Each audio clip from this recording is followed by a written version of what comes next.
Hey, good evening, everybody, and welcome to Pop Go the Writers. Middling that time. Yeah. See, it's good. A little better, but all right. Tonight, we are going to do... You probably would have thought we'd talk about the Eternals, but I have not gotten over to see the Eternals yet. Because I spent my... Yeah. Oh, sorry. Yeah, I spent my afternoon playing Dungeons & Dragons. So I did not get a chance to get over there and had a family commitments this weekend. So I'm probably going to go tomorrow afternoon and see it. So we'll be able to talk about it next week, both on the Dan Wickline show and then here with Paul. I do know what the two post-credit scenes are. Oh, you haven't seen it yet, Paul? I have also not seen it because I took the pressure off myself because you weren't going to be able to see it. So I went, you know what? I'm going to take my day off and just kind of not go crazy trying to fit things in. All right. Well, it surprises me just how much the post-credit scenes are being talked about in mainstream media and just all over the place because, I mean, they're big in the sense of who they bring in, and I won't spoiler it, but it would take like 2 seconds to find out because, I mean, the original one of the big reveals was put out there by one of the reporters for Variety the night of the premiere. Really? Literally just came out and tweeted out, this person's now part of the MCU. And then the next night, Stephen Colbert talked about it on his show.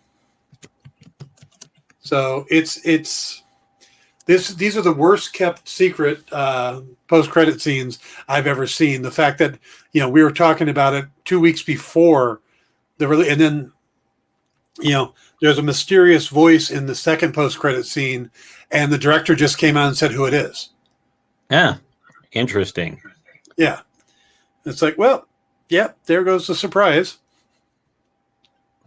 So it's pretty cool.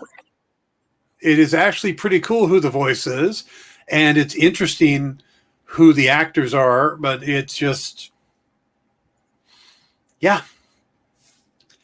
surprised that we're already getting that. But all right, I think that's probably enough about that.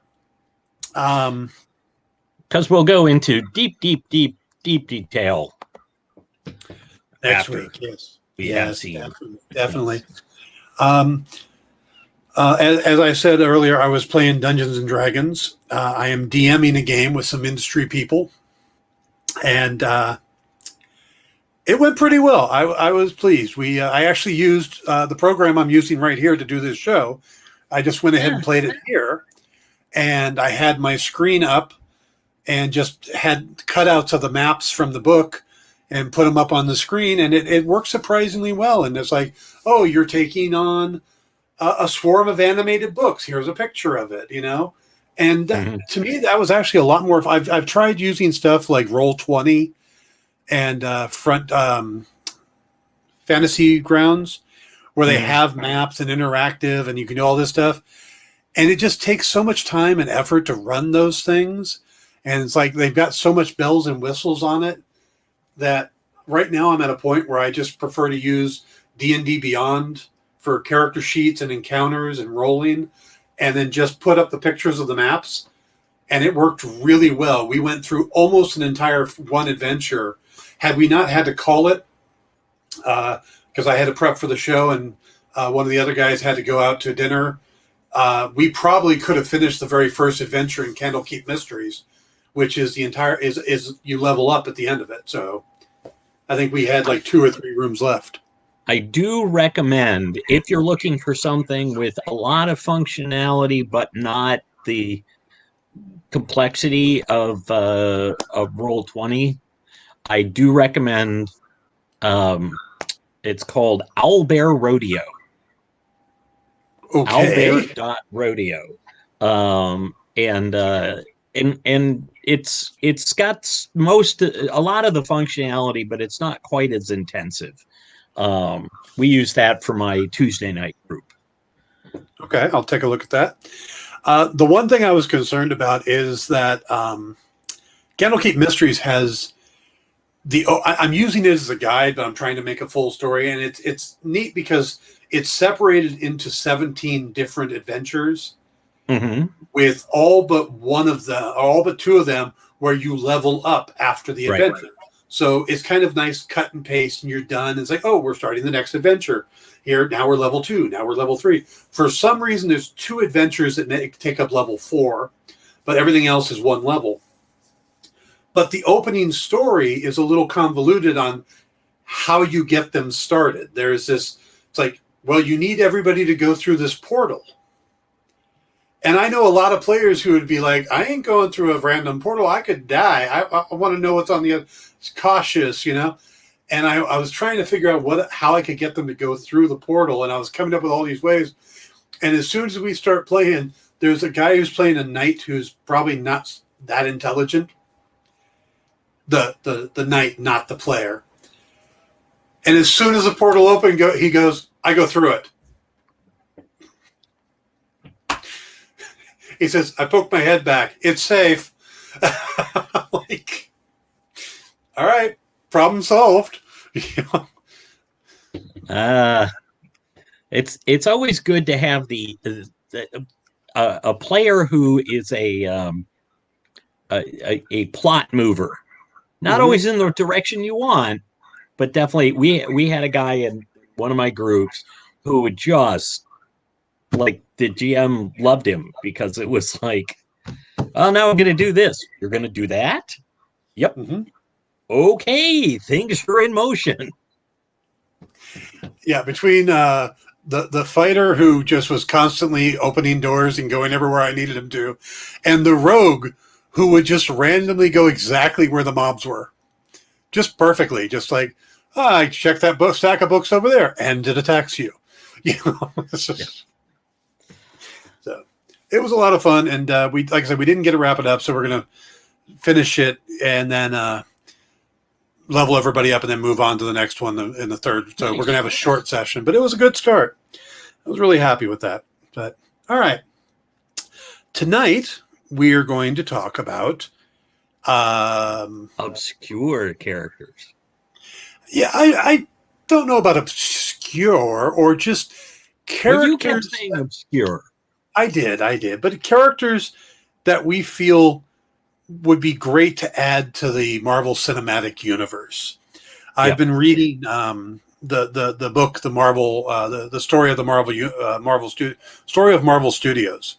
And it got me thinking a lot about it. And I've been really pleased with this book. I've been just chugging away every night before I go to bed. I read, and I end up reading for like 3 hours. So I'm going to bed at like 2, 3 in the morning now because I'm flipping through this book. And there's just so many great stories in there, and just talking about how a lot of the stuff is by the seat of their pants a lot of times, or circumstance. One of the two best examples I posted this on my Facebook page, but one of them was the Iron Man scene where he first is trying out flying in the Mark 1 or the Mark 2, and he gets too high and he ices over and he falls and then fires off. And then later on, when he's fighting Ironmonger, they're going up, and he goes, so how'd you solve the icing problem? He's like, what icing problem? And that's how they get back to the ground. Well, you would think as a writer, don't you assume that was set up and payoff or a callback? Yeah. Nope. The second icing reference was not in the script. They got to a point where they had this fight in the air. They wanted to get it back on the ground, and they couldn't figure out how to do it. So they basically drove up to San Jose, where the writers were doing a festival, and took the clip that they had put together in editing, and they go, okay, so how do we get them back on the ground? And the two of them looked at each other and went, the icing problem. And all of that was added in post. Nice. The voice, they did additional ADR and stuff. But again, that seems like, well, that's perfect. I mean, you set it up here, you call it back there. But I don't know how many times I've done that myself, where I'm writing something and then later on I go, oh, wait, I could use that now. Yeah. Yeah. But when you're watching it in a movie that just kind of clicks, you think, oh, that was perfect. That's so good writing. No, that was just chance. Well, You know? it was good writing. It just happened later in a very Yes. late rewrite. Yep. And the second line, also from Iron Man, that blows my mind, is in the scene where they're doing the Senate hearing, Mm-hmm. and Stark's in there, and they call Rhodey, and Rhodey comes walking in, and this is Don Cheadle now. This is the first time Don Cheadle is playing Rhodes compared to Terrence Howard in the first movie. Yeah. And when he walks up, Tony's like, "What are you doing here?" And Rhodes says, "It's me. I'm here. Get over it." And I always took that as a great way to address the actor change. Because it was like straight out, we did this, just get over it and move on. Don't dwell about it. Yeah. It turns out, also not in the script. Don Cheadle ad-libbed that on set. And Favreau went, oh, we're keeping that. So some of the things like that, it just, and the book is filled of things like that, where you get these little add-ins, or they go into depth about the shawarma scene, and how that was added. I mean, a lot of people know that was filmed. Yeah, Chris Evans with his. Yeah, because he had the big full beard. Yeah, for Snowpiercer, but they could only do it that day, the day of the premiere, because they were doing press junkets. They had everybody together, so they did the press junket. They did the premiere. They raced back to their hotels. They got changed, ran over to this shawarma place, a real shawarma place around the corner from the hotel. Yeah. Filmed with one camera, one boom mic, and that was it. There was no dialogue or anything. And then they didn't even know how long they were going to film it for. Whedon's sitting there, and he's watching. And suddenly Hemsworth takes this bite into shawarma, and there's a loud crunch. And we're not even sure what the crunch was. And as soon as the crunch happens, he goes, cut. That's perfect. They load the truck back up. And as they're loading it up, one of the guys says, across the street was a billboard for the Avengers. And it said, in 11 days.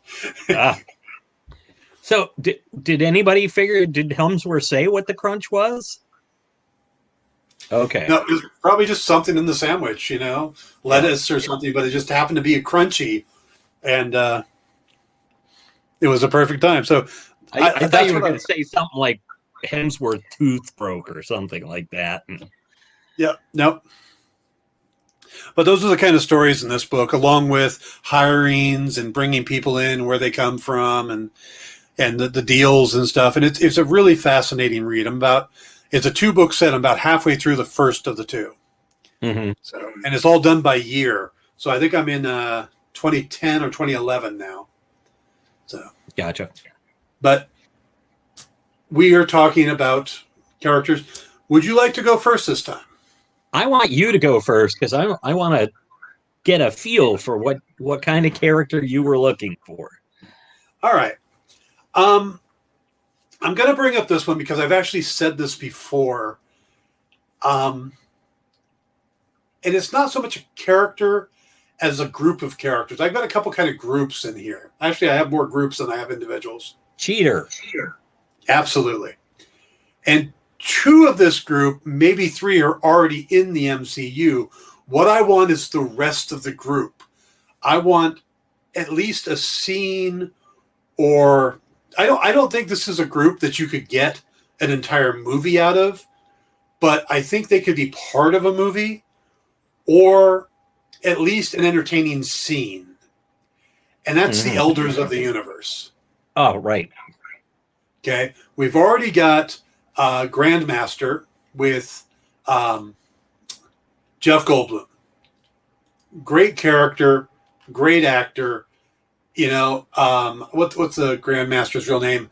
Ndwy. So we've got him. We've got the Collector with Benicio del Toro. Yep. And his real name is Tanalir Tivan. But there's so many other collectors. Now, they call Ego, the Living Planet, part of this too. So right there, could you imagine a scene with Benicio del Toro, Jeff Goldblum, and Kurt Russell in it? Yeah. Yeah. You know, so, but you could add in characters like there's the architect, the astronomer, caregiver, um, champion The of the gardener. universe, the gardener. Yeah. Bill Murray, that's where it came up last time. Where I was talking about Bill Murray and how Bill Murray got hired for Ant-Man and the Wasp: Quantumania. And I thought it would be great if he was playing the gardener, especially since it ties back to him being the groundskeeper in Caddyshack. So I see what you did there. Yes, It's kind of a round around she goes kind of thing there. Yeah. absolutely. Yes, yeah, and but I like I said, I don't necessarily. I want them to be as eccentric as they can be. So I mean, they could do like a contest of the champions type of thing, where you have the different characters, but and then you could it'd be a neat way to bring in different heroes and stuff and put them against each other. But I just want a scene with all of those characters in it. I had hoped that we were going to get something like that in the upcoming Thor, because I know Jeff Goldblum is back as Grandmaster, and Russell Crowe had been cast, and I thought also he could be Gardner. You know, I keep going to Gardner because there are 5 that are basically the most well-known: the Collector, Grandmaster, Gardner, the Contemplator, and the Champion of the Universe. Those are probably the 5 best known. And I really just wanted a scene of them. I wanted the movie to open with a scene of them sitting around in like just some big place, and the Collector is talking about how his entire collection got ruined, while the Grandmaster is like, well, I lost an entire planet, and they're commiserating with the rest of them, and that's when Gore the God Butcher comes in and starts attacking. Something like that. So it's not so much in this case that I wanted a specific scene or a specific movie or series, and all my other ones I've got bigger plans for. But this one is, I just really, you've got the Collector. I mean, we've not even gotten a scene with the Collector and the Grandmaster together.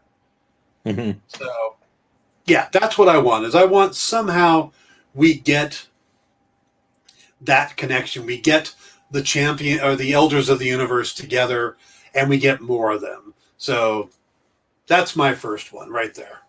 Okay. All right.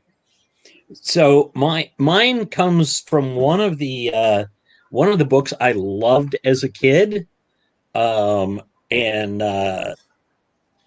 we've we've got Doctor Strange, we've got the Hulk, we've got the Valkyrie, so now we need to bring in Nighthawk, or as the Hulk like to call him, Bird Nose. Yes, he has this very very cool blue and gold costume. Bird motif, including this really wild mask that looks like feathers and then like a yellow kind of almost a beak looking thing. He was kind of a run-of-the-mill guy, but his origin was that he found this alchemical formula that allowed him to have super strength at night, and he's basically like a Batman analog from when there was a point where the Justice League fought some people who were kind of like the Avengers, and then the Avengers fought the Squadron Sinister, who were kind of like the JLA. He was the Batman analog, but I love his costume. I know that there's a very cool new Nighthawk. That's not the one I'm talking about. I'm just talking about plain old Kyle Richmond, a dissolute playboy who finds purpose by fighting crime. Not quite so driven as Batman. More like, hey, this is something I can do and make the world a better place. Because I was kind of just a useless guy before. And I like the weird alchemical strength angle, Yeah. which is fun when writers remember that it's there. Because it seemed like half of the time nobody remembered he got stronger at night. Um, and he also had this, basically had a jetpack under the wing cape, and that's how he flew. Is that why this cape is so high up? I don't know. They always, because his original cape, he had a different costume originally, and it went up to form more, to give more of a wing-like look to it, but also I think in homage to the fact that Batman often has those kind of weird spiky shoulders. Yeah, I'm just looking at this picture I pulled up of him, and now I don't remember them going up that high most of the time. But it just seems like that would block your vision. You know? Yes. Yeah. Well, it's kind of like Doctor Strange in his or Iron Fist. With the giant collars. I think he's going to get knocked out more times than Mannix. That seems unlikely. Is it even possible? I mean, people go like Mannix, and he's like, ugh. True. Poor Mike Connor. So yeah, I mean, it's not a very complicated reason why I think he would be there, but I would love him there because I would like a nod to the real Defenders rather than the version we got in Netflix, which, by the way, I am not counting as being part. I know some of the characters, some aren't, but I'm not counting that in this. I'm not counting Agents of S.H.I.E.L.D., and I'm not counting the Netflix shows, because Marvel Studios doesn't seem to be, in terms of. They count Agent Carter. Yes, but that seems like it's a very special kind of exception. So how about you? What is your second character? Okay, second character. And I'm probably going to need to pull up a picture for this one. So give me just a second here, because I think this character deserves a picture. Because from what I understand, he is the character that most artists hate to draw. I know who it is. Yeah, I didn't think you would. I thought you would. Yeah. Let's see. Is that a good picture? Or... yeah, let's go with that one. So,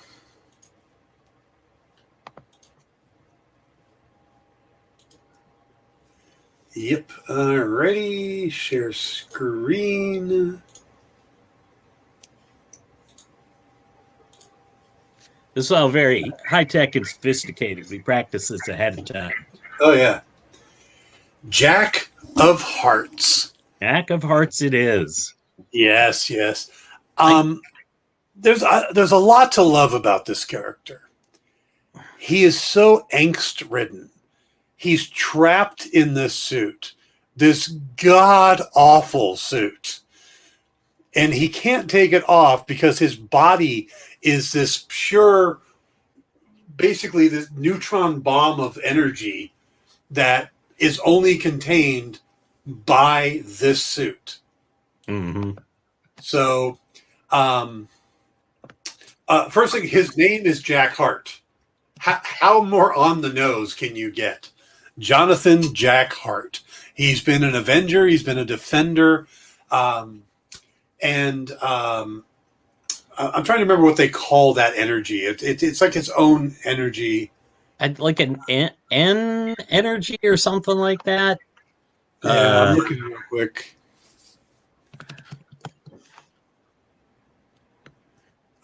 Zero. Jackhart's superhuman powers are a result of a mutagenic effect of his father's zero fluid. Right. So the zero energy, his dad did that to him. So half of his face is dark, and he's got these energy bands. He can fire concussion blasts. He can fly. He can survive he can survive unaided in space. He has he can sense motions and stuff. He has increased intelligence, strength, durability, and memory. He can create a heart around his eye. Yes, I think it just might be makeup, but and he's got an arrow that points to his penis. Well, who doesn't? Yeah, but normally you don't wear it in a loincloth in the front of your outfit like that. Now, this was created by Bill Mantlo, the same guy that created Rocket Raccoon and the what was his other big? Bill Mantlo, Strike Force Morituri. Right. Yeah, I mean. Oh, Cloak and Dagger. So Cloak and Daggers. Gotcha. He worked with Micronauts, Rom the Space Knight. So this is his cosmic character. But again, this guy, his life has been crap. And you get a young actor who doesn't mind wearing this outfit, and you're going to get a real angst-filled drama with this super powerful character who, again, can't take his costume off or he'll destroy a planet type of thing. You know? Oops. Yeah. I hate when that happens. He is just maximum cosmic level. He would fit in with the Guardians of the Galaxy. I mean, we know that there's going to be an end to this current iteration of Guardians of the Galaxy. James Gunn is going to wrap up his run with the third movie. Mm-hmm. A lot of the actors aren't coming back. I know Dave Bautista has said he's not coming back. But you know Marvel's going to want to do more Guardians of the Galaxy. So there may be a few actors who hang around, but they're going to need a new cast. Would love to see Jack of Hearts in it. And I'd really like to see how Marvel handled this costume. Because his powers are part of it, but without this costume, you know, it's so telltale. You know, he's a freaking playing card come to life. Yep. So, yeah. So this is a character I would absolutely love to see in the MCU. And like I said, I'd love to see him in the Guardians of the Galaxy. Yeah. Or Thor as well, because Thor is getting a lot more cosmic too. We know we're going to get Adam Warlock. We're getting, we met a few more characters than we thought in Eternals. So we're getting more and more cosmic characters. Right. So this just seems like a character that would be neat to pull in with Silver Surfer and Nova. And, you know, he fits in with all those characters. Yeah. I think you can take him down now, though. Oh, no, really? Okay. All right. I'll take him down. My eyes start to bleed after I see him for too long. They've tried simplifying his costume too, and it never works any better than the. No. And I remember what did I say? It was Bill Mantlo, and who's the guy the artist? Keith Giffen. Keith Giffen. And so Giffen was like pissed off that day or something. You know.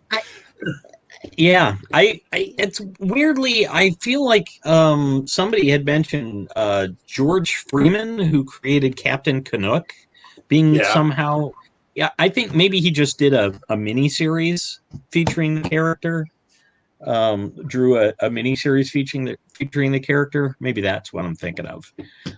What's interesting is where he made his debut. Yeah, in the freaking Deadly Hands of Kung Fu. Yes, Deadly Hands of Kung Fu, just where you would expect. Yep, a cosmic space being to show up. He was an antagonist, so he was the bad guy in the story against White Tiger. Created by Bill Mantlo and George Perez. And the best part is it was a black and white comic book. Yeah. So he didn't make his color debut until he showed up in The Incredible Hulk 214, which I also think was written by Bill Mantlo. Probably. Yeah. Yeah. And then he would pop up in Iron Man. He did stuff like Marvel 2-in-1, The Defenders. Kurt Busiek made him part of the Avengers. So Busiek. Sorry, I sat next to the guy for an entire weekend at Phoenix Con. You'd think I would know that, but he was just Kurt, you know? Yeah. Well, you shouldn't have put up with that. You deserve to be treated like a full-blown human being. He shouldn't have been Kurt with you. Actually, I absolutely loved hanging out with him that weekend. We talked a lot of obscure books and stuff, and it was a lot of fun. Yeah. Yeah. I got to know Kurt and his wife Anne years ago. Kurt partly through online, and then Anne Kurt through conventions. Not well, but they're always a pleasure to talk to. Good folk. Yeah, Anne wasn't able to make it with him, so it was just Kurt. So we sort of adopted him. So every time one of us from the table, whether myself, Lisa, or Ashley, who was there at the time, we'd get up to go do something. It was like, do you need anything, Kurt? Do you need me to cover the table for you? We're going to go get some food. Do you want anything? So we kind of adopted him for the weekend. So. Aww. All right. So that's Jack O'Heart's. Mr. Story, you're up. I'm debating on whether to mix up my order on these, but I think I'm going to go. I think I'm going to go next with the man who is more Marvel than any other Marvel character, because he's been around since almost the beginning and has shown up in book after book after book. It is, in fact, the perennial sidekick of the Marvel Universe, Rick Jones. Would-be rock and roll star, leader of the Teen Brigade, who in the original incarnation they used to call around on shortwave radios. That was their big thing. Yep. It was a bunch of kids that he'd put out bulletins to the Teen Brigade to try and, because he started out in the Hulk. Mm-hmm. He's actually the reason in the comics why the Hulk is the Hulk, because he had driven out onto a test a testing site, and Bruce Banner went running out to try and get him into a protective ditch. Got blasted. He got belted by gamma rays. Turns into the Hulk. Yes. But I love the idea of this guy who just kind of shows up in places, has the best of intentions most of the time, is trying to be helpful, but not always so much.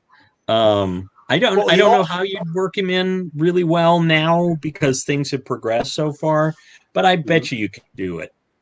Oh, I can tell you how, because you're forgetting the other hero he was tied to, which was Captain Marvel. Oh, I am well aware that he and Marvel were bonded together, but I don't think they're going to slap. Well, yes, we could have somebody get a hold of some megabands. Mm-hmm. You could tie him in with Quasar, for example. Yeah. If Quasar didn't have the negabands, but he did have the quantum bands, and you could do something with that. Exactly. Yeah. But or you could bring the negabands in and have it tied. But the Captain Marvel series of movies, or that franchise, would be a great place for Rick Jones to pop up. Sure. So. And actually, you could have him show up older than a teen, and turn out that he was friends with Marvel. Yeah. The Annette Bening character. Oh, yeah. Yeah, you could absolutely have, now that Carol has figured out what's going on, have her go back and find out that, find an older Rick Jones and get, kind of the story of how he helped her, and get a lot of back information that way. Sure. But yeah, he was so, of course, he was the Hulk sidekick. He was Captain America's sidekick, which it was a lot of fun, because Rick would occasionally be like, he'd run into danger going like, hey, I was Captain America's sidekick, and try and take on supervillains, and then go, oh, that's right, I wasn't Captain America's sidekick for that long, Yes. and not do so hot in thing. I remember there was an issue of Captain Marvel where Marvel's floating in the negative zone going, Rick, click the negabands, and Marvel's like, Rick's like, you forget that I was Captain America's sidekick. And he goes and like tries to do some stuff, and then it doesn't go so well. And Rick's like, at least you're not saying I told you so. Yeah. But anyway, so Rick Jones, not really obscure in those who know Marvel comics history, but still, it'd be interesting to see a perennial sidekick kind of character, somebody who knows a little about something everybody. Maybe Phil Coulson was actually older Rick Jones with his pseudonym. That would have been interesting. That would work. I could see that working. I got your cards. I got your trading cards. Okay, that was number 2 for me. So we may have to slow down. We're tearing through these, but I bet you I've got one backup. Yeah, so just in case. Yeah, exactly. 6. I'm sure we can come up with more. But all right, my third one. It would not surprise you to find out it's on your list too. But this is a group, so I don't know if it made your list or not. But Marvel created the perfect opportunity to highlight this group at the end of Endgame. When we find out that Captain America stayed back in the past, we could get either a movie or a Disney Plus series of the Invaders. Okay. And we get Joe Johnston back to do it because he's so good at doing those period pieces. You know, he did The Rocketeer and he did Wolfman. The Rock of who? The Rocketeer. The Rock of Gibraltar. It was a line from the movie, Dan. Jenny, I'm the Rocketeer. The Rock of who? All right. So the Invaders were created by Roy Thomas, Sal Buscema, Bill Finger, and Martin Goodman. This is the only time I know Bill Finger gets credit for Marvel stuff. He might, maybe more. That's the only one I remember. And this has been a crazy lineup of characters. It was Captain America. There was the human android Torch, Jim Hammond, who, along with Namor, are the very first heroes in the Marvel Universe. If you go all the way back to before they were Marvel, they were Timely Comics. Nope, sorry. The Human Torch is disqualified. He's already appeared in the MCU. His body did. Yes. Right. But I'm saying the team. Yeah. So, the Iron Cross, Namor, Radiance, Toro, Bucky was in this group. Yeah. And former members were the Blazing Skull, the Blonde Phantom. There was a couple other Union Jack. There was a couple other Captain Americas. There was a guy called the Finn. There was Major Maple Leaf. There was a Canadian in here for a while. Miss America, the Silver Scorpion, Spitfire, the Thin Man, Union Jack, as we said, a couple different Union Jacks. Yeah. And one of them, by the way, was a member of the Howling Commandos that we see in the Captain America movie. James Montgomery Falsworth. Oh, right. You're correct. Brian Falsworth is another one, but the one that was in Captain America was the James Montgomery. Yes. So you've got all these great, the Wizard, and the original version of the Vision, which was very different than the one we see now. Yes. So with the fact that Steve Rogers goes back in the past and lives his life, that just opens up. We can do whatever we want at this point, you know? And then if the rumors are true and Namor is going to be introduced in the Black Panther Wakanda Forever, they don't have to do Android or Jim Hammond Torch. They could take any of those characters. They could take, Union Jack and go off the character of Falsworth and stuff and build up this team and have some adventures in World War II. You know, and I think that would be a cool movie or a cool Disney Plus series. I don't know if Chris Evans would come back to do a Disney Plus series, but I think if you pitched him this movie, he might come back to do a movie of the Invaders and go back, work with Joe Johnston again. And I keep saying that name because he really is great at that kind of, he was the head storyboard guy and stuff for Raiders of the Lost Ark. It's his era. Really? Joe Johnston came out of Lucasfilms, but that's his era. He does all those kind of that Pulp stuff. To World War II, yeah. Yeah. I think he would be absolutely perfect to do this, and I think it would be fun to do that kind of movie again.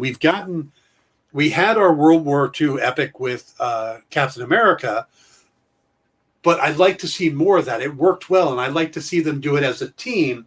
And plus, we get more of Steve Rogers as Captain America without breaking what they've already done.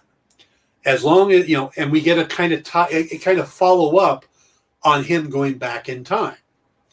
So that's what I'd love to see. I'd love to see a movie with the Invaders and some of the German characters that were created as villains, like Uberman or what, the Masterman. Masterman, yes.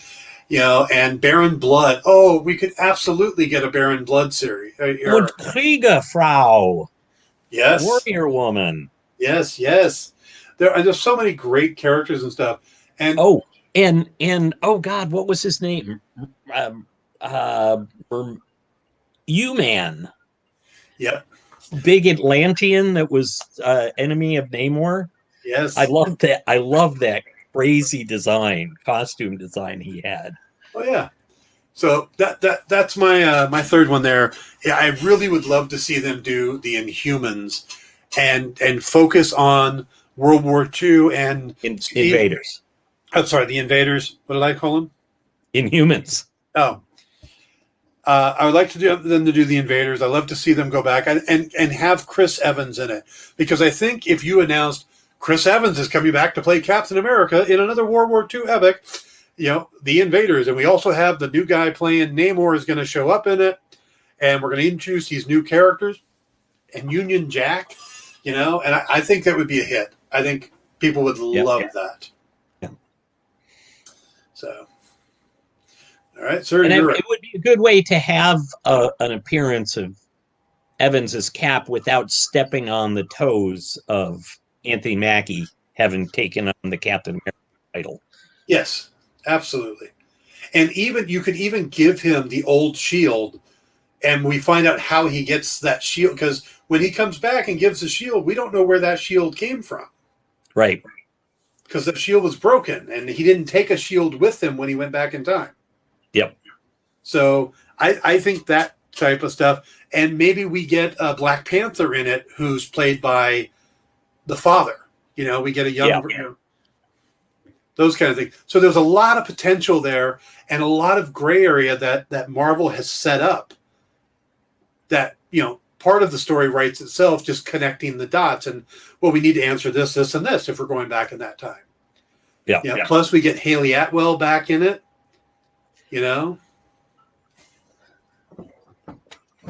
Maybe Howard Stark, some more Howard Stark, Sure. Howard the Duck. Oh wait, no, we weren't just throwing out names, were we? No, we were. I was kind of going specific, but to the guy from World War II. Yeah. So that's my third one. So how about you, sir? Okay, my third one, and this is where I'm kind of cheating. I want to see the Prowler, and I'm not talking about the Ultimate Comics Prowler, Aaron Davis, who did appear in Spider-Man. Far From Home, or the first one. No Way. Which was the one with the Vulture? Homecoming.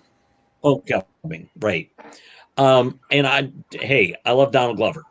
Don't get me wrong, but I would love to see the Prowler, Hobie Brown, this guy who's kind of down on his luck and sees the attention that superheroes are getting and uses his brilliance and ingenuity to cook up this costume it's not Tony Stark tech. It's, I developed this thing that sprays, I can spray it in someone's eyes or he had all this like kind of low tech stuff, but it was very cool. And he has the most ridiculously wonderful costume ever. Can I share? I don't know if I can share. Give it a shot. Share screen is easiest with 2 monitors. Yeah, it is, but I can't do that. So, you should be able to pick, once you do it, you should be able to pick what to share. There's a drop down. Wait, yeah, select.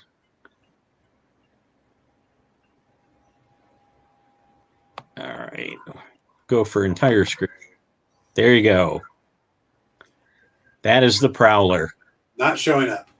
Oh, well. Hang on, let me see if no. Yeah, I'm doing something wrong with it, so I guess I won't. All right. Paul just left. He'll be back in a moment.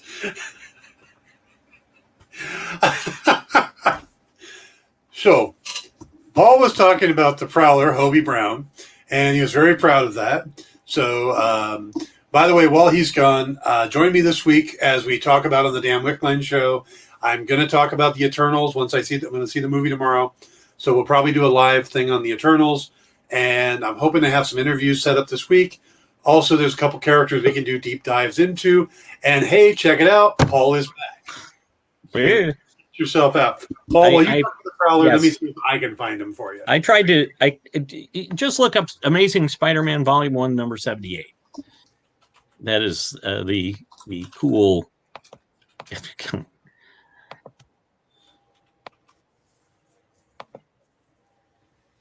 Alrighty. Oh yeah.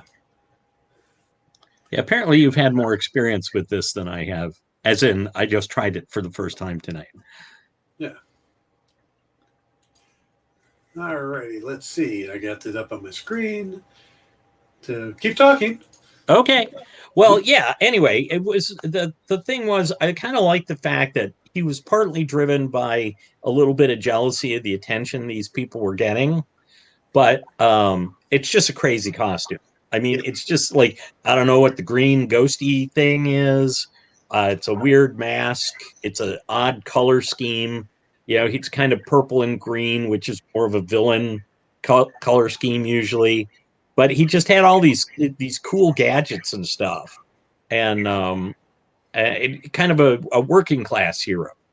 Not a super genius, but really smart, good at crafting gadgets. I really liked him.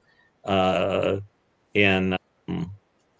I would love to see him come back.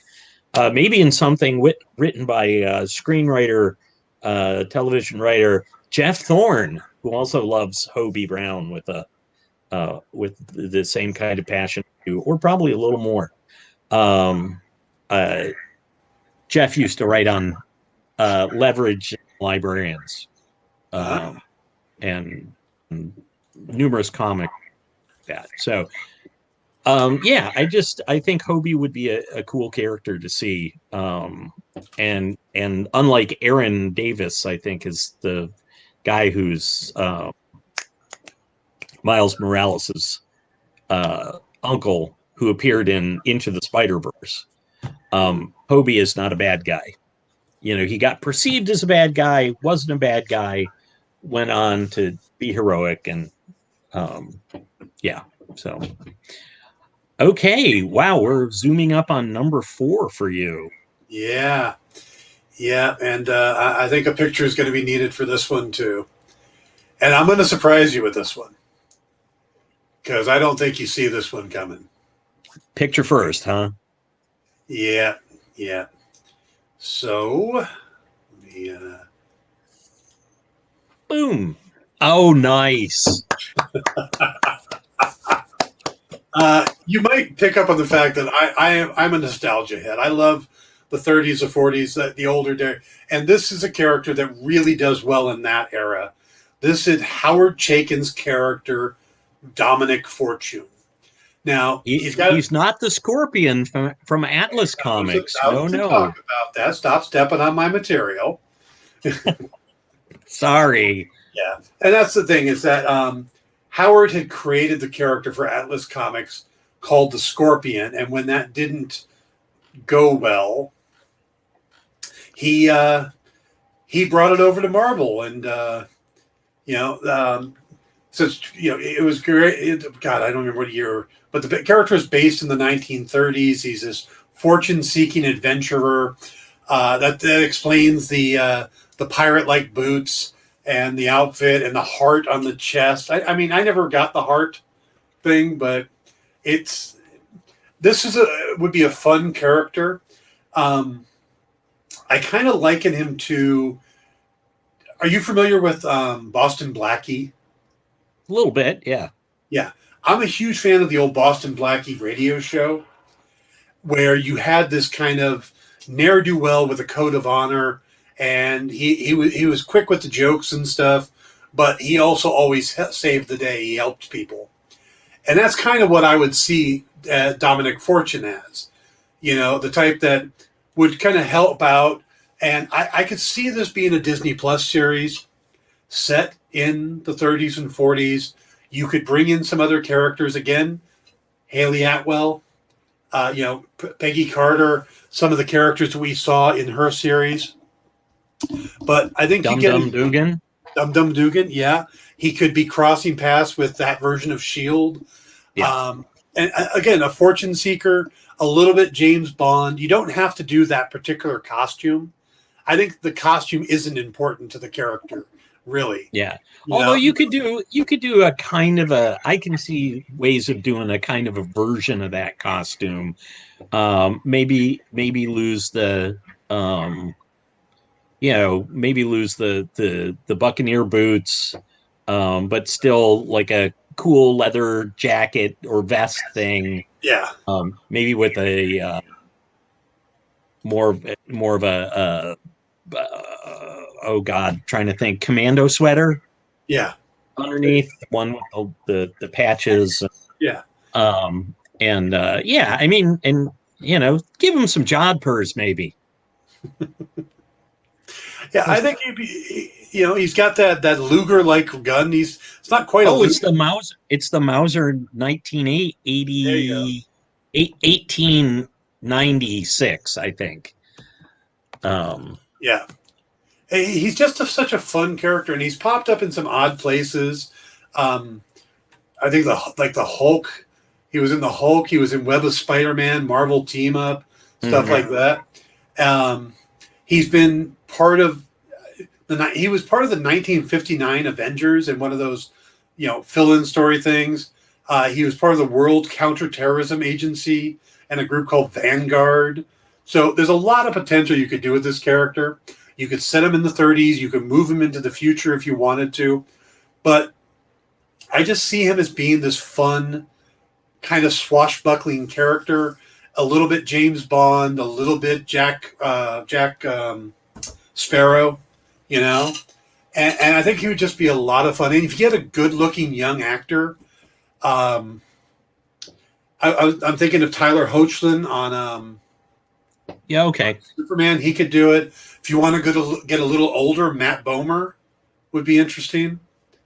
So, but just get that ruggedly handsome, the old matinee star, and somebody with a flop of hair. Yes, that kind of you got to have that. Yes. He and it might be interesting also to play up his Jewish heritage. Yeah. If I remember, because he wasn't. I don't think the initial appearances that he played that up But later on, Chaykin definitely established that Isn't the character's Dominic Fortunato? Fortunato. Um, Fortune well, yes, his real Fortuna. I'm trying Fort to. Fortunov. Okay. By the way, it's a Mauser C96 done from 1896 to 1961. They made those. Okay. It is the gun that you see in the Rocketeer when he's the blimp is coming in and he's up on top of the Griffith Observatory and he does the pose for a second with the American flag streaming behind him. Yes. He's Yep. holding a Mauser. Yep. And it's also obviously the basis for Han Solo's gun. Yep. Exactly. And in one of his early stories, he basically saves this young boy from a bunch of bullies, and it turns out the young boy is Steve Rogers. Oh, nice. Yeah. So again, I think he'd make a great Disney Plus series. He would. I would love to write it. I would be all over. If, there are a couple characters. If Marvel went, hey, we want you to do, I'd be like, can we do Dominic Fortune? Yeah. Like I said, because I just think it's an area of the Marvel universe no one has touched. They get a little hints of it with the Captain America and Agent Carter, but I think it could be a lot of fun. I agree. I agree. And I love Dominic Fortune. I like the pulp character. I'm a big pulp fan. And yeah, so in fact, although it's not the Marvel universe, my friend Alex Simmons has a character called Blackjack, who is a African American soldier of fortune in the 30s. And it's so awesome. I wish it had been more successful. So Alex was still doing more Blackjack comics today, although he does do some stories with them. Anyway, shout out to Alex. Yeah, that's the same era that I put my I did the 50s for my Lucius Fogg novels, but when I write that character, it's that, quick-witted, great with the ladies, hates authority, smarts off to everybody, that type of character that, and those are so much fun to write, and you don't have to deal with all of technology and stuff like. There's so many great movies that would be ruined if somebody actually pulled out a cell phone. Yeah. So I do love writing the older period pieces. The current novel I'm writing right now, the Embercrest Protocol, which I do on Vela. Fifth chapter just went up. It's all set in the 70s, and again, because the technologies, I wanted that 70s Bond feel to it, but also less technology you got to deal with, By the way, every time you mention the platform, I want to go, Bella! The first time it might have been funny. Well, that's the first time I've done it. You just said every time. Every time I want to do it, but yeah, resist that urge. Yes. Yeah. Shameless plugs. Yep. This is the shameless plug hour. We're at the top of the hour. It's the shameless plug hour. Yes. Andrew, let's take a moment here. Andrew, you got anybody that should be in the MCU that isn't, that you think we should add to our list here? I know both Paul and I have 2 or 3 characters left. Apparently not. All right. Well, Andrew thinks. Let's go ahead, and Paul, you start your next one. All right. So this one I think would be an excellent addition to the MCU. She is a villain turned hero. She's got a power set we haven't really seen. Very visually striking. It is Songbird, originally a supervillain named Screaming Mimi, who her story of a hard-bitten crook playing tough and getting into villainy, mostly to kind of shield the fact that she was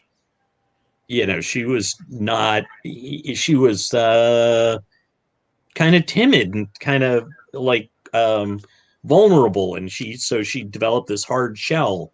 She, so a hard bitten crook, turning her life around, embracing her basic humanity and decency, I think would be an excellent character arc. Yeah. Something that a little different from the Quicksilver Scarlet Witch redemption arc. It would be, a kind of a different feel. Plus, she's got this sound harness that allows her to channel her sonic powers and like energy constructs, kind of like Green Lantern. And I think that would be a very visually different kind of approach, something that we haven't really seen in the universe. Now, is part of the Thunderbirds? Thunderbolts. Yeah. So there's a possibility, because I mean that's a group of characters that everybody's talking about is going to show up. Yep. I think she would be a great addition. Again, maybe not so obscure to Marvel Comics fans, but to the general public, I think she's pretty obscure. I just the also the possibility of her past coming back to haunt her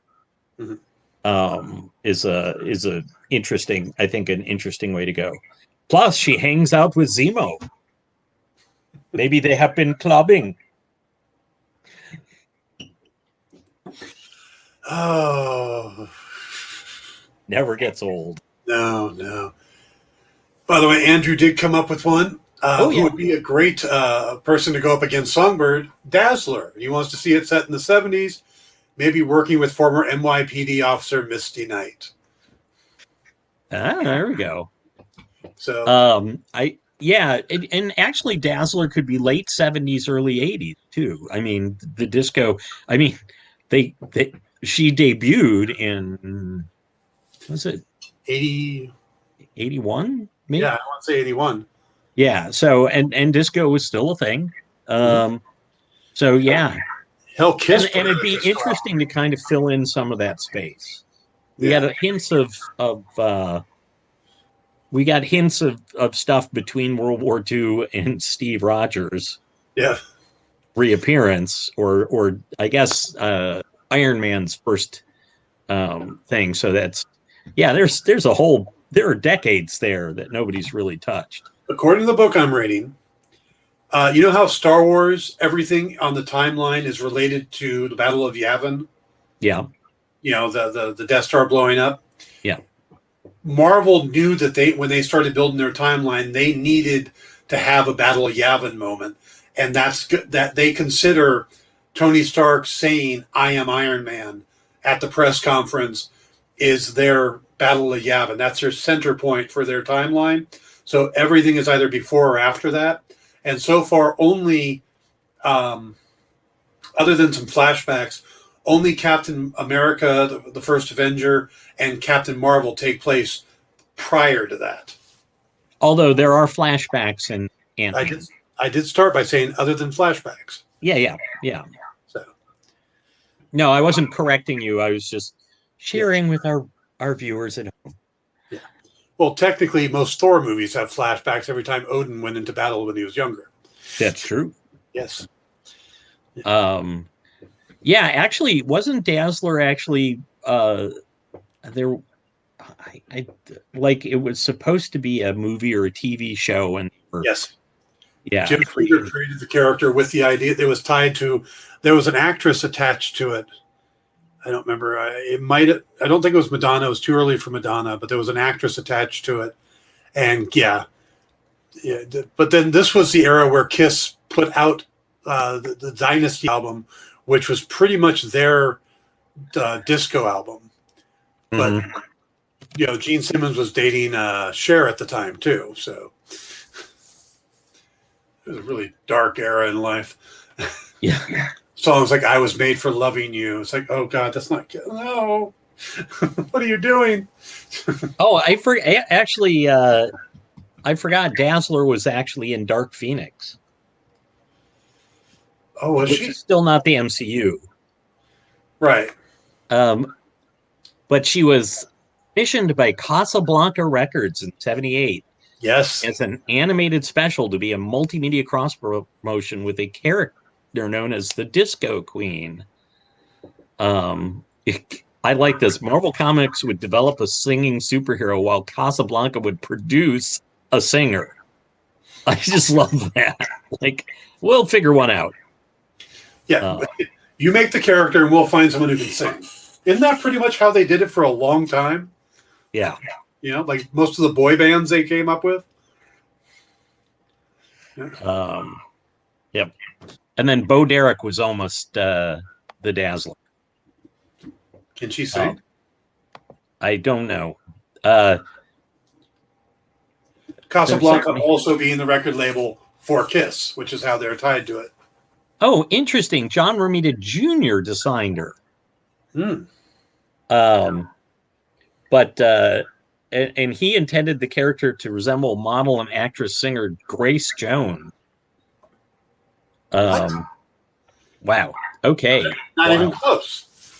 Well, yes, and then basically Bo Derek came along and they wanted her to look more like, blonde and blue-eyed. And I look at the character Dazzler, and my thought is they'd watched too many repeats of Xanadu. Fair. Olivia Newton-John, roller skates. Yep. Singing. Yep. Yeah.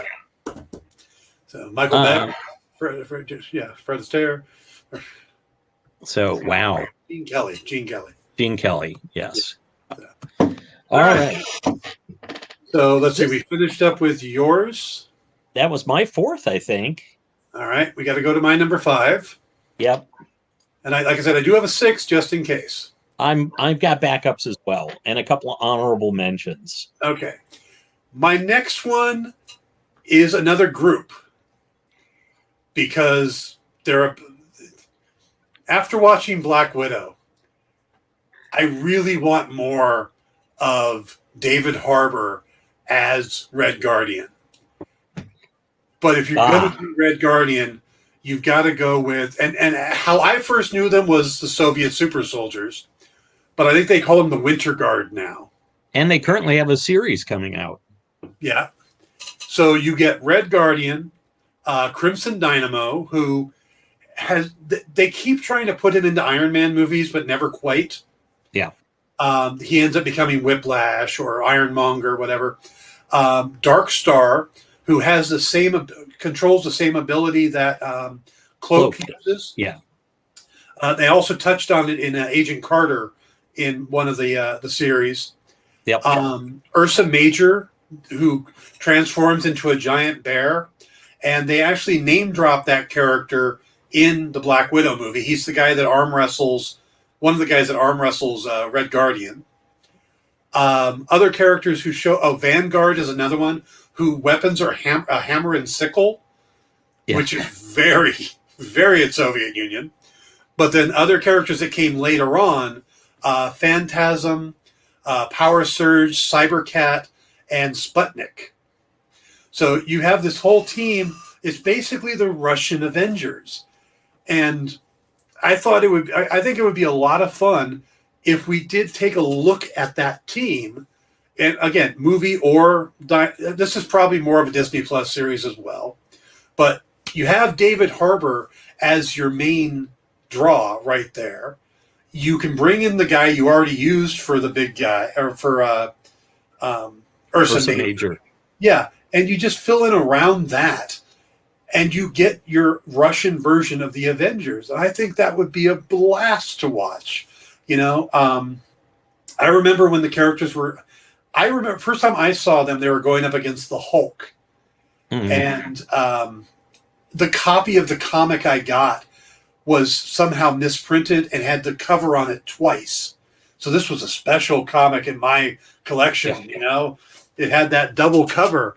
So that always stuck out to me. And then I really liked the designs of these characters, like, Vanguard with that very, the hammer and the sickle, and it was very strong shouldered and all these characters were so cool.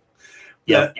and I don't think they do some cool things with them, but they haven't really highlighted them. But God, David Harbour was so good in Black Widow. I mean, really, just probably one of the highlights of that movie.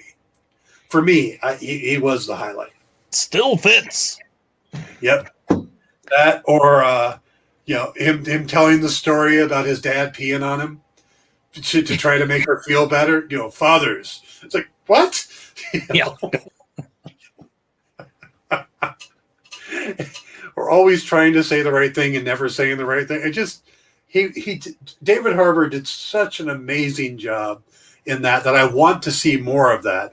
I really, really want to know if he fought somebody as Captain America, whether it was Steve Rogers or not. He fought a Captain America, and I want to know that story.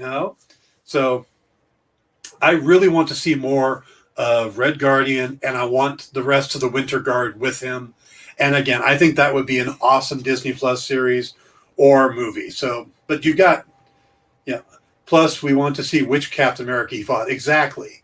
Yeah. I think it would be great if he fought Isaiah Bradley. Yes, although I feel like that would have come up in his story if it had been. But I like the idea that they were like just kind of throughout, kind of trying. Mm-hmm. Yeah, Don says he seemed pretty clear that Red Guardian was lying when he said he fought Cap. I would have agreed with you until later in the movie where he pulls Black Widow aside and asks if Captain America has ever spoken of him. Yeah. So boasting, bragging in prison. Yeah, I would have taken that as a lie. Pulling Natasha aside and asking about him specifically, that came across more like he thinks he fought Captain America. What's Don's follow-up? I thought it was a missed opportunity that he didn't comment that his fight against Taskmaster was his Cap fight, since he was using Cap's moves. Yeah. No, I think he fought somebody because he thinks there's a connection between him and Captain America. And if Captain America was in the ice the entire time, why would he feel he had a connection to him? But are we now in the timeline where Captain America went back in time? And maybe he came out of retirement for a single mission.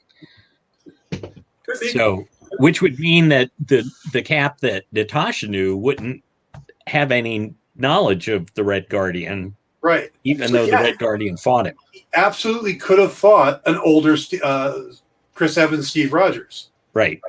So there's a lot of possibilities there. But to me, it just came across that he was very sincerely asking, because he didn't say it out loud when he pulled Natasha aside. He didn't even say it in front of Yelena. So to me, that seemed more sincere to me. So. I loved Natasha's reaction to that scene as well. So, all right. Paul. Rain on our parade, Don. Yeah. You believe what you want, Don. I'll believe what I want. No, Don, you could be 100% right. Like I said, it just the way the second scene played out made me think there was something to it. But until Marvel does something with it either way, they may never, or they might. Threads like that are fun, and that's what fans get to kind of make up about, So. Yeah. All right, who's next on your list, Paul? My fifth option has appeared in live action, but in a form that I do not recognize. I thought was a cool nod, but not really the character I'm talking about. I would love to see Viper / Madam Hydra in the MCU. Okay. There was the Android version on AI / Android version on Agents of S.H.I.E.L.D. I like that, got a kick out of it, but still, she was not the callous, evil mastermind version, the one who literally she killed the guy called Viper and took his costume, claimed to have been in where he witnessed his dying, and she said she took on the costume in his honor and joined a super villain team with his brother and went, no, I totally think he was great. I'm honoring him by wearing his costume. By the way, Don is 100% right. The Viper in the Wolverine was terrible and blonde. Yeah. Wasn't she? Was she Von Strucker's daughter? Or or maybe I'm thinking of that horrible Nick Fury movie with David Hasselhoff. Yes, that had yes. I was going to mention the Wolverine version, but yeah, no, that's definitely not Madame Viper. That is not. And you have to make sure that you separate Madame Hydra from Viper, because there's like Contessa Valentina Delegra, whatever, Fontaine, is Madame Hydra in the comics for a while. She becomes Madame Hydra. And then there's some redhead that was, But I would love to see a Viper as like somebody trying to resurrect Hydra. And I think that would be interesting, and play her up for the full kind of cold-hearted, calculating super spy. She's almost like an anti-Black Widow. Yeah. So yeah, I think she would. And again, I'm sliding through like the thinnest of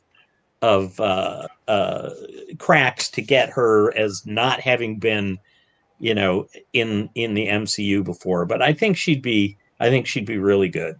An interesting, mastermindy kind of character. Mm-hmm. She'd be great if they do a Black Widow movie focused on Yelena Belova. Yeah. Or if they bring back Scarlett Johansson for some reason, which there's something about Soul World and the fact we're getting Adam Warlock. If somebody dies in exchange of that, there's a chance you can bring them back. I think there's a tiny sliver that if they wanted to, they could bring back Natasha. Yeah. So, by the way, Andrew talked. Oh, go ahead. Oh, go ahead. Andrew says he wants John Walker's time traveling to the 80s to fight Red Guardian in Afghanistan. Okay. Yeah. Don, disagree with you. Scarlett Johansson has multiple movies in the works with Disneyland since they worked out their deal. They came out specifically talked that she has multiple movies, including Haunted Mansion? Yep. One that she's working on. So, no, whatever ended up being the end of that result of that lawsuit, Scarlett Johansson had them over a barrel, and she got things approved and green-lit in part of her deal. So, Scarlett Johansson is far from done with Disney. She may not come back to the MCU, but she's doing a lot more with Disney. Although she also, though, Feige made it clear that it wasn't the MCU that had a problem with Scarlett, that it was straight up involved with, it was Disney higher up than, Yeah. All right. So you went through your 5. Got a few more minutes left. I'm going to bring up my 6th, my backup, the guy that, well, the reason I want to do this is because I don't think we've ever gotten a really, really, really good Tarzan movie. There's been some decent ones. Greystoke, stuff like that. So I want a Kazar movie, which is as close as you're going to get in the MCU. Lord Kevin Plunderer. I mean, you get Shauna the She-Devil, you get Zabu, you get a deal with the Savage Land. Yes. I mean, yeah. I absolutely would love to see a Kazar movie. Again, it could be a Disney Plus series. Yep. They don't have to be movies, but I think that I think the world's ready for another Tarzan type adventure. And, you know, and one of the nice things is that it being taken out of Africa and put in the Savage Land mm-hmm. takes away a bit of that whole white savior, white superiority air that like Yes. Tarzan and Sheena and some of those characters have. Yes, absolutely. And also, it just takes it more into the Land of the Lost feel. Slee stack. Oh, sorry. Yes. So I'd love to see them do Kazar. I think they've got the special effects ability to do Zabu, and I mean we see it with the dinosaurs and stuff. So you're doing Tarzan with Jurassic Park, and you're bringing it all together in a movie. I think it would be awesome. I think you're right. Do you think you're right on that? I would like to now see mine is not so sweeping in scope. And people might claim that we don't need to see her because, like, the niche has been kind of filled by Jessica Jones and stuff. But I would love to see Jessica Drew Spider-Woman. I think she's fascinating. You've got the whole background with the High Evolutionary, which would be interesting to bring in, and she's different enough that she's not a Spider-Man clone. Mm-hmm. And I also think it would be fun to have a character, the Spider-Woman character, who's actually older, if not more experienced than the current Spider-Man. She's, I just think there'd be there's a lot of fun stuff that you could do. And, you might even be able to bring in some mystical stuff with Morgan Le Fay, who is one of her prime enemies. So true. But just so you know, hang on a second. Let me see if I can make this work.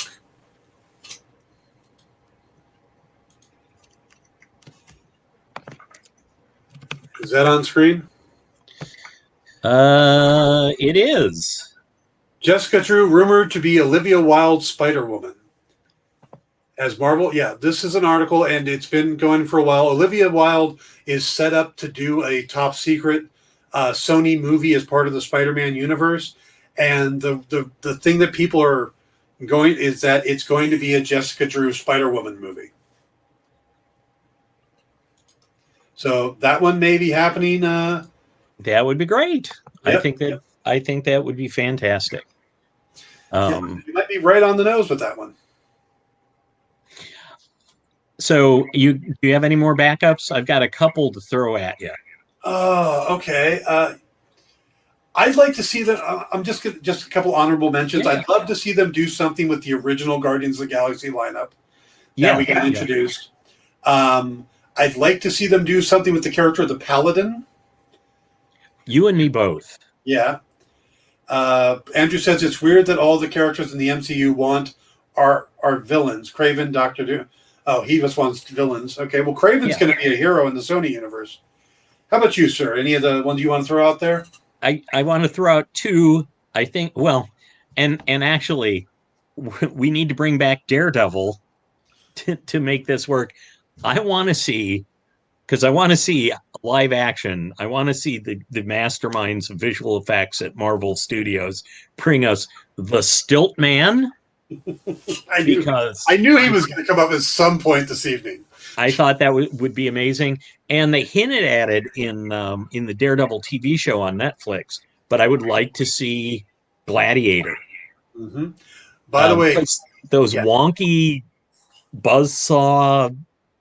I mean, it's just they're interesting visual characters that I would like to see the take. Not only did they introduce Melvin Potter and show blueprints of him designing his gladiator suit, but in the background in his laboratory are Stilt Man's legs. Yep. So Yeah, Marvel. The Netflix stuff was having a lot of fun with that. So yeah, I'd love to see that paid off. And see, I didn't bring up any of the characters in the Netflix stuff because it's to me it's still kind of vague what they're going to do because there is so much talk about them bringing some of the characters over. But yeah, one of the characters I like to see them bring in, and I'm surprised he hasn't popped up in any of the Thor movies, but he is rumored to be part of something coming up, and that's Boulder the Brave. Yeah. You know, because they do so much with Thor's family. Mm-hmm. Yeah, it's all about family. It's like, there's another brother out here. Anybody want to talk about him? You know? Yeah. And and the fact that he's basically perfect would drive Thor and Loki insane. Yeah. Yeah. You know what else I would love to see, speaking of Thor stuff? Ulick the Troll. Yeah, that would be good. I mean, that would just be, it's sort of like, oh, look, it's an Asgardian. Well, not technically Asgardian, but it's a 9 worlds version of the Hulk, except he's not quite so bestial, or he's a little more intelligent than the original. Yeah. Have you heard of or maybe played the new Marvel game for the phones, Marvel Future Revolution? No, I have not. I've been playing that, and first thing, it's a lot of fun. It doesn't have the normal BS you get in these games where you have to go on at these certain times to get energy and, so you can do these things. It's none of that BS. It's more just straightforward. And I started playing it. You could be Captain America, so you'll like that. And the whole idea behind it is that all the different multiverse are converging into one place, and they found a way to hold it off, but they got to find a permanent way to do it. And there's all these different things that are coming up. And one of the plans is that Yggdrasil, the world tree, has died, and they have to regrow it to try to hold all these worlds in place. Mm-hmm. And they have to go to this one planet that's kind of Asgard, but it's merged. So like all the heroes are the Asgardian versions. And Ulick the Troll is one of the big bads that you've got to face. Yeah. It is an absolutely blast of a game. I'm having a lot of fun with it. And it brings up a lot of characters and stuff that are very still in the comics. You don't get them in the, like Bob, the Hydra guy. I think he's Hydra or AIM. He's one of the companion characters you can get. So, but I was thinking, speaking of Thor villains, I was thinking, although, again, we had a Mr. Hyde in Agents of S.H.I.E.L.D., I would love to see Cobra and Mr. Hyde. Yeah. I really, especially Cobra, would be interesting because they could do a bunch of stuff with CGI where, he's just oozing out of, traps and stuff. Serpent Society, maybe? Yeah, I think Serpent Society would be a great villain for the new Captain America movie with Sam Wilson. Put him up against that group. That would be interesting. So, all right, sir, we have hit our 90-minute mark. I thank you guys for joining us. This was a lot of fun. Andrew says on his last comment was, the greatest Marvel Legend figures this year was Stilt Man, which you could get extra legs in the ML Hand Ninja figure. So just in case you needed an extra leg, you can get one. So this was fun. Next week, we're going to do a breakdown of the Eternals and talk about that because both Paul and I will get to see it. And we'll talk about what those 2 post-credit scenes mean to the MCU because they're very different directions. And who goes this way compared to this way is equally bizarre. So, all right, everybody, have a great night. Join me this week for the Dan Wickline Show, 2 p.m. Pacific, 5 p.m. Eastern on The Experience. You can find, I'll link it on my Facebook page and stuff like that. Paul, have a good week. You too, Dan.